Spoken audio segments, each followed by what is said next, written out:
Sonkairella on nähty UFO.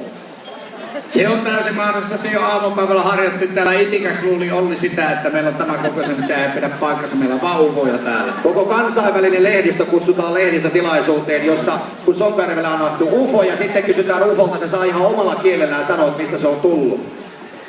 Minä voin nimittäin kertoa, mikä se nähty UFO on. Se on ylikypsä muuripohjalettu, joka on lettuleena viskannut kulkemaan tuonne taivaalle. Tuohan on pelkkä itikä, ei tuolle mikään UFO. Onko näin?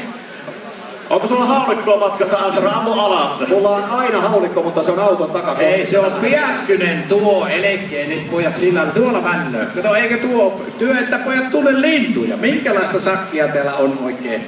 Ollekin, joka on käynyt tämän koulun. Missä se on se sinun koulu? Se on tässä lähellä. Tämä kunnia-arvoisa Rutakon yläaste ja lukio. Kato, eikö oo tuo mikä männöö, niin katsokaa sano, eikö tuo Piäsky mikä männöö tuo? On, niin siellä on 2 nyt. No niin, täällä ollaan valmiina lähtöpaikalla. Se heti muuttaa jutun. Seuraava.